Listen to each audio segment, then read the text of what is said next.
Actor finances. Everyone, I'm Matthew Cornwell with Get Taped here in Atlanta, Georgia, one of Atlanta's original audition taping services, which I co-own with my amazingly talented, beautiful wife and best friend, Brooke. And now on to our topic. Actor finances.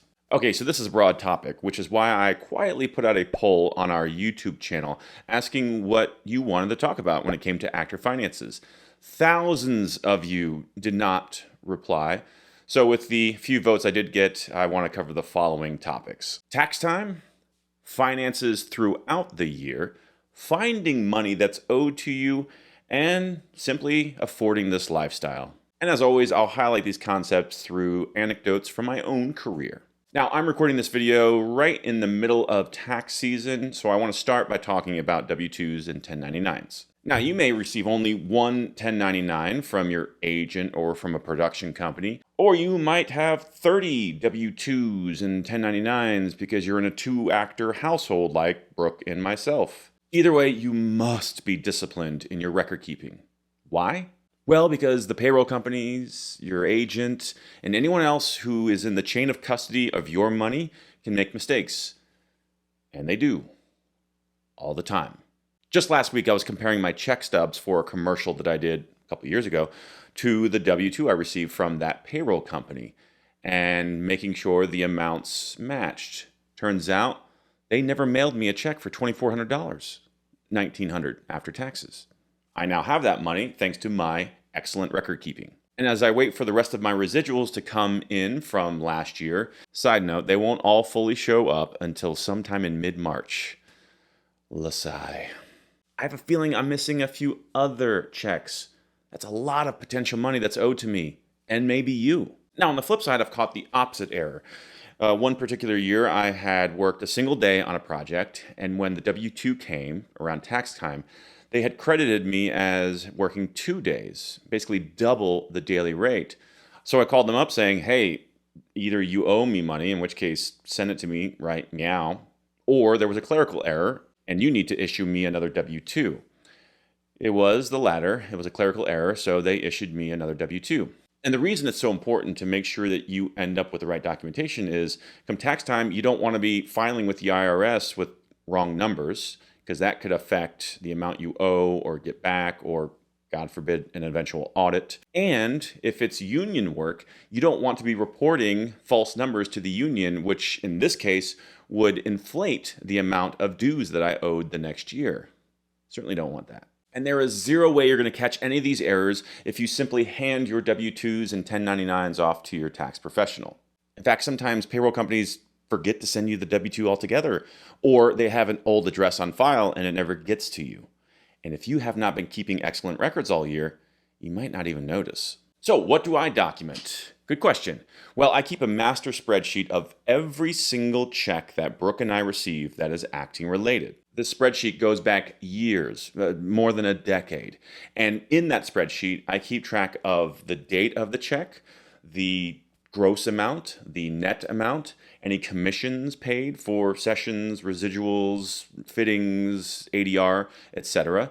I also know the check number, very important, and I know the payroll company and the production company for all of those checks. This information is so invaluable when those inevitable errors creep in. So even if you only have 2 checks from acting last year, start that spreadsheet right meow. And then, come tax time, cross-reference every W-2 or 1099 you get against that spreadsheet. It's like a treasure hunt. Some years you find nothing, other years you find $2,400, $1,900 after taxes. Okay, so let's switch gears and now talk about your finances throughout the year. Depending on the tax laws for the year in which you're watching this video, gig workers like actors may or may not be able to write off certain expenditures. So for those details, consult your tax professional, of which I am not one. However, it's good practice to document every penny that you spend in pursuit of your career.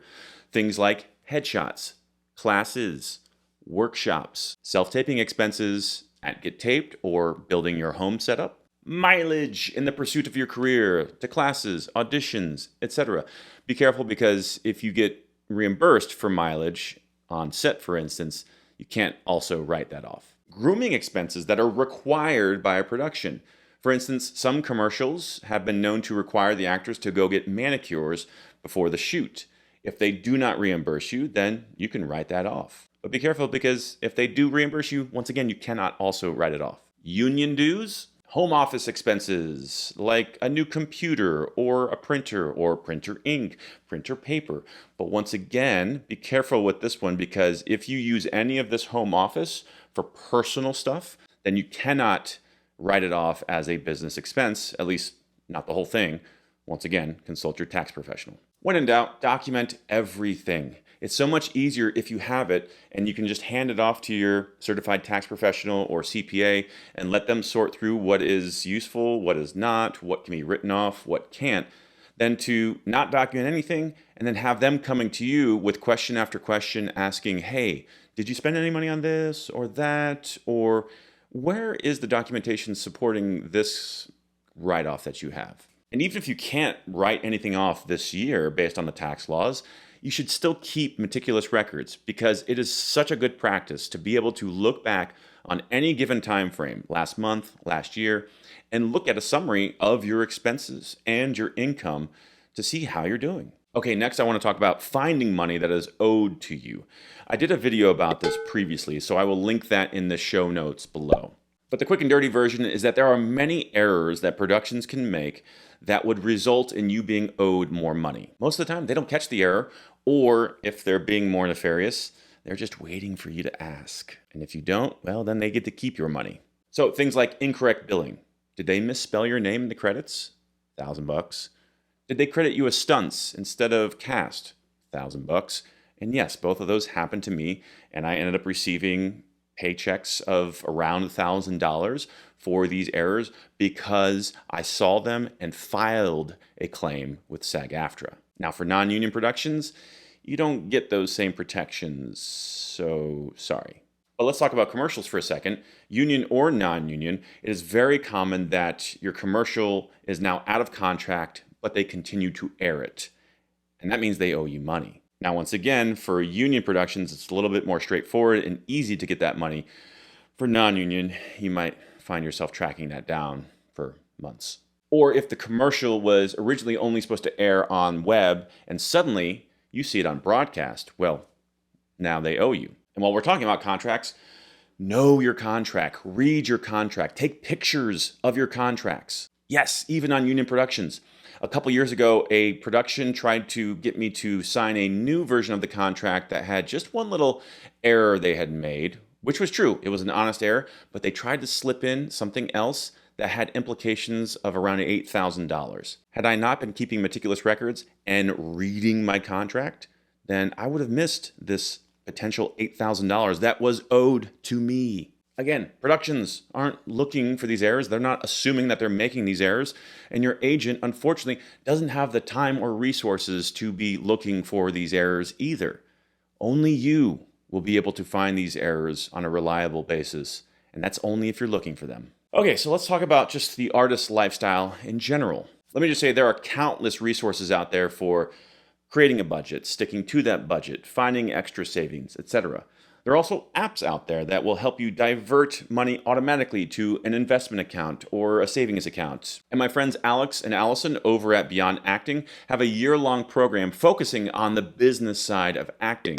And I'll link that in the show notes below if you want to check it out. In short, if you need help creating or sticking to a budget, I would ask around, maybe put up a poll on social media to see what other actors in your community are doing to create and stick to budgets, and go from there. Now, I personally just use the good old spreadsheet method. I don't have any fancy apps to keep track of things. I find that just manually doing it myself through spreadsheets gives me peace of mind, and, well, it's been what I've been doing for years, so I stick to it. But I also want to mention the performer's life as it relates to money. In short, it's a roller coaster. There will be years where you could sustain yourself just on the acting income alone. Hooray! Good for you. Other years, you couldn't buy a latte with the acting income that you brought in. So there's no shame in having a side hustle. In fact, most journeyman actors, like me, have side hustles, even after 20 years of doing this. So in the early years, treat the acting income you do receive like a gift from a relative. It's not something you're counting on, and you're certainly not counting on it at a certain time. Because for those of you who are still non-union or doing lots of non-union work, you can never predict when those checks are coming in. Even though the work was done on this date, and even though they say they're supposed to pay in 30 or 45 days or 90 days, I remember in my non-union days of waiting 6 months or a year just to get paid for that one day of work.